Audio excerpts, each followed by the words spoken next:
Yes, alright, mbalamusizaako nnyo mikwano gyange gyonna gye musinza obanga mutuwuliriza. Mwebale kwekuumira ku mayengo ga Yugi Updates TV. Mukola ky'amaanyi nnyo ddala. Amawulire agava mu Democratic Republic of Congo eri mu Eastern Region ewali abayeekera ba M23. Bagenze maaso n'okuba nga bateekawo obukwakulizo okukola peaceful talks mu kibuga Kinshasa. Era nga bagenze maaso n'okukola statements ez'enjawulo. Bagamba tebajja kubanga bagenda mu peaceful talks paka Felix Tshisekedi president w'eggwanga lino erya Democratic Republic of Congo ng'akoze ebyetaagisa wammanga bye baagala. Oli ku Yugi Updates TV kosinza obanga otuuliza bale kwekuumira ku mayengo gano. Gwagala otweyungako kirira wansi waliwo ekigambo subscribe kikoneko obeere nga otweyungako ddala bulungi nnyo.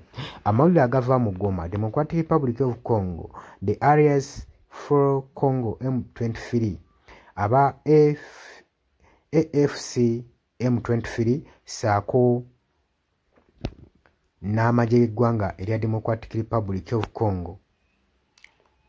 Akabinja akabayeekera akamanyikiddwa mu Eastern Region akali powerful ennyo akoperatingibwa eyo mu Northern Kivu mu Republic of Congo kayisizza demands era ne kasetinga demands. Era bagamba zino demands zinotuukirizibwa era tulina okwaguluwinga okusobola okulaba nga tugenda tuyingira mu direct peace talks ne central government in Kinshasa. Bagambye demands ze balina wammanga zino kubanga zitwalibwa nga first priority, zino consideringibwa olwo nno tusooke tuyingire mu nteeseganya ez'emirembe ne gavumenti ey'owakati.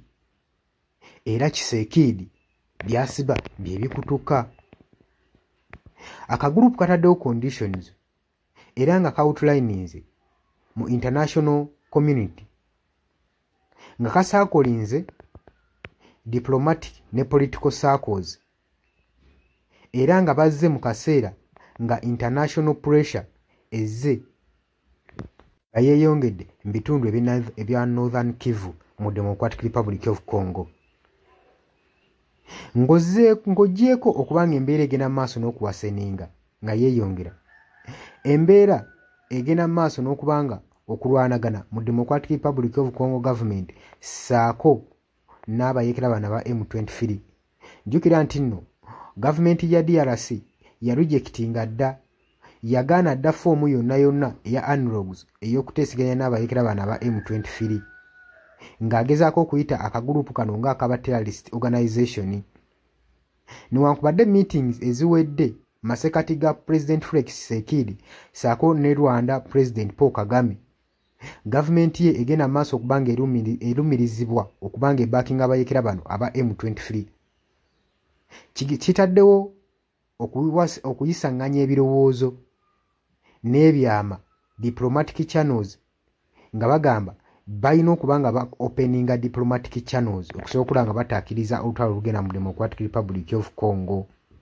Ezimu ku zi public demands ze bakoze ze balina beeta abayeekera bano aba M23 beetaaga President Tshisekedi publicly mu lujjudde alangirire era nti ali willing okuholdinga direct negotiation n'abayeekera ba M23. Okusinziira ku document akagurupu k'abayeekera gye kafulumizza kiraga nti nno badeclaringa baagala Mr. Felix Tshisekedi alangirire politically nti ne regimu ye bali willing okubanga bafuna direct negotiation n'abayeekera bano aba M23 si byankukutu. Era akagurupu kagenze maaso n'okubanga kakola repeal eri National Assembly Resolution Debit eyaliwo mu November nga 8, 2022 eya empowering the state state okubanga ekaringa okumanyibwa kw'abayeekera ba M23. Kaakati nno ze zimu ku demand abayeekera bano aba M23 zibabanja gavumenti y'ewakati eya Kinshasa singa banaagenda nabo mu direct peaceful talks. Jjukira nti no weekend tubadde tumanyi abayeekera bano nga batusuubiza okuddayo mu kibuga Doha mu Qatar okusobola okulaba nga badissolvinga conflicts nga bateeseganya emirembe. Tubadde tulinze Ssaabayeekera Bisimwa saako ne Felix Sekidi ne Paul Kagame okusinkana awamu mu kibuga Duhwa mu Kata naye kirabika ng'ekiganye gwe mukwano gwange ali eyampuliriza. Oli ku Yugi Updates TV kosinza obba ng'otuwulirize bali kwekumira ku mayingu gano gwagala otuyingako kkirira wansi waliwo ekigambo subscribe kiboneko obeere ng'otwegata. Tubakubirizza okusubscribinga olw'ensonga ennaku zino nga tugenda mu kalulu ka 2026 channels zaffe zitwalibwa bagenda mu maaso n'okuba nga bazilinkingamu nga zitwalibwa. So gwe omulabi waffe omulungi tukubiriza ogende mu maaso n'okuba nga osubscribinga kuba bakimanyi omulimu gwa channel zino mu kaseera k'akalulu. Yes, nkulamusizaako nnyo mukwano gwange yonna gy'osinzira okuba nga otuwuliriza gwenna omuwuliriza wa Yugi Updates TV. Mukola kyamaanyi nnyo okwekuumira ku mayengo gano.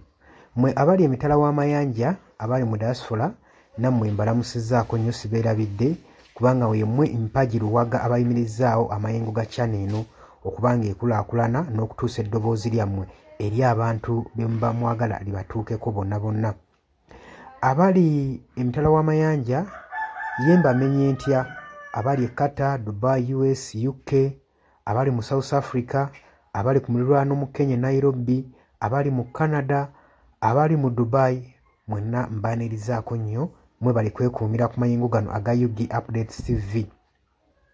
Kakati nno era mu ngeri y'emu twagala obbategeeza mikwano gyaffe nti enamba y'essimu eyo gye tutadde mu WhatsApp gy'olaba eyo eri mu kikala ekimyufu eri mu people power color eyo nno gwayagala okuba ng'olanga naffe gy'ogenda okuba ng'oyitako gwe mukwano gwange gwayagala okukola advertisement osobola okuba ng'okuba bizinesi y'abantu enamba gy'oba oyitako ojja kuba ng'osobola bulungi nnyo communicatinga naffe buli kyonna ky'onooba oyagala tuteeseganyeemu nakyo gwe ali eyo ampuliriza. Mbeebazaamu ak'ensusso mmwe abagenze mu maaso okukola omulimu gw'okusubscribinga kweno channel. Buli w'osubscribinga kimanye nti oba oyongeddeko eddaala kweno channel. So mmwe mbeebazaamu ak'ensusso nammwe ababyagaliza ab'enganda bako n'ab'emikwano mbakubiriza okusubscribinga ku Yugi Updates TV mukolera ddala ekintu ky'amaanyi. Weewaawo naawe gwe atannaba kuba ng'otwegattako nga oliko gwe atuwuliriza osobola okugenda wansi awo waliwo ekigambo subscribe n'okikoonamu ojja kuba ng'osobola bulungi nnyo otwegattako. Buli w'osubscribe nga kitegeeza oba ogenda kuba ng'ofollowinga buli kyonna ekigenda mu maaso ekikolebwa ku mukutu guno ogwa Yugi Updates TV. Kitegeeza ki? Nti gwe ayagala okuba ng'otufollowinga bw'oba omaze okusubscribinga teweerabirako na mukadde genda wansi wali okoonene mukadde osobole okuba ng'ofuna notification message. Buli w'okoona mukadde wabeerawo ka notification message akajja akakulaga nti nno waliwo information erinkinze ku Yugi Updates TV gwe mukwano gwange ali eyo mpuliriza. Ng'era we mbeebazizza ekyensusso nammwe abajja mu comment section mbeebaza mwebajja ne mukomentinga ne muteekako endowooza yammwe eri eggwanga ne mulitangaaza kubanga njagala mukitegeere. Lwaki mbakubiriza nnyo okujja mu comment section otangaaze omukulembeze ku ky'ekituufu ky'ateekeddwa okukola. Bangi tubalonda bulijjo ne tulowooza nti nno be basinga mu basinga. Leka kulonda mukulembeze wo oba mubaka we agenda obbakulembera gwe n'olowooza nti nno buli kimu agenda kuba akyemalirira. Kimanye nti nno omulonze bulonzi mukulembeze kukulembera oba kukulembera kitundu kyammwe. Mmwe bagenda okukulembera yemmwe bagenda okuba ng'akiikirira bukiise eri yonna mu gavumenti. So si tekyandibadde kya bwenkanya omulekera obuvunaanyizibwa n'otamu advisinga. Ky'oba olaba mbakubiriza okujja mu comment section muteekewo endowooza zammwe musobole okutangaaza ku bakulembeze bammwe ku biki ebituufu bye bateekeddwa okukola. Bangi tubalonda bulijjo ne bagenda mu parliament nga babadde bantu balamu ne batuukeyo ne bawuttaalirayo. Kitegeeza ki? Nti olina okuba nga buvunaanyizibwa bwo okuzuukusa omubakawo oba olaba nga yeebase gwe mukwano gwange ali eyampuliriza. Ne ntumirako nammwe abalwanirira eddembe ly'enkyukakyuka mu ggwanga lyattu Uganda mukola kyamaanyi nnyo okulwanirira enkyukakyuka. Gwe ali yeebase ng'ebintu tobiraba obanga olabanga ebitakukwatako bijja tuuka ekiseera bikwateko. Wabula ate gwe nkuzaamu amaanyi agenda mu maaso n'okuyiwawo omubiri ng'olwanirira enkyukakyuka. Bannanga abantu abo mubeebazeemu ak'ensusso kubanga bakola kyamaanyi nnyo obbaliidinga n'obbakulemberamu n'okubalaga ki ekituufu ekisaanidde okukolebwa. Mukimanye mu nsi we tuba tubaako be tulwanirira oba be tuluubirira si lwakuba nti nno tukolerera oba abasinga bayinza olowooza nti omuntu ogenda mu maaso n'okuba nga alwanirira enkyukakyuka alina bye yeeyagaliza nga ye omuntu. Kino njagala okukibategeeza nti mu kulwana ebiseera ebisinga weewaawo tetufuna ekyo kye tuba twagala kye tuba tuluubirira naye okulwana tusuubira wano mu kulwana tuba n'essuubi nti tusobola okufuna ekyo ekitugwanira.